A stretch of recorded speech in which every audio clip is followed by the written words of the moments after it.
Many people sought the socially distanced safety of the sprawling golf course during the pandemic, and now a new generation is following in their footsteps. The First Tee South Dakota, the nonprofit that teaches golfing and life lessons to young players, has seen a big jump in participants this year. It's an increase that organizers trace back to the pandemic, even though fewer players were allowed to take part last summer. And as Perry Groten reports in tonight's Eye on KELOLAND, First Tee is looking to take its game indoors. Little duffers are taking a mighty big swing at Elmwood Golf Course. I can hit the ball really hard. Soon-to-be 7-year-old MADILYN GROTE is working on her long and short games as part of First Tee South Dakota. You never know how hard you have to swing, so you accidentally might do it too small or too hard. MADILYN's grandma says the lessons are paying off. They have that natural little swing, and they haven't learned all the bad habits that we have. So maybe it's easier if you start earlier. Instructors are mindful that young golfers need a wide latitude in learning the game. How you teach them is just trial and error. We don't even really, at this age, give them a lot of technique, but they model what the coaches are telling them and showing them. But much of First Tee isn't about learning new skills with the club.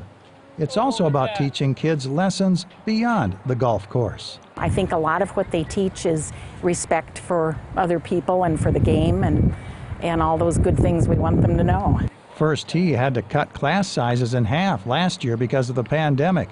Yet interest in the sport has only grown stronger. What we found last year was also we couldn't share clubs. We didn't want that touching point. And so we gave all the kids their own clubs. And what happened was then the kids came back and played. They brought grandpas, they brought their parents. First Tee has been an annual fixture at the Sanford International held at the Minnehaha Country Club. The program has been a recipient of some of the proceeds from the PGA Tour Champions event. First Tee has encouraged that the event has been extended for another 2 years through 2024 because of its impact on players of all ages. Sanford International has been a great firecracker for starting kids and getting kids excited about golf. I think it's been wonderful for us. Sanford Health has been gracious enough to pass through some funds to help us. First Tee wants to continue growing by building its own indoor facility. That way, these little golfers can practice and play their sport year-round. After-school programs, start STEM programs, work with Sanford on their harmony programs. There's a lot more we could do. It'll obviously take staff, resources, and potentially a building. While First Tee is working out the financing for a building of its own, Jorgensen hopes the paperwork can be finalized by the end of this year.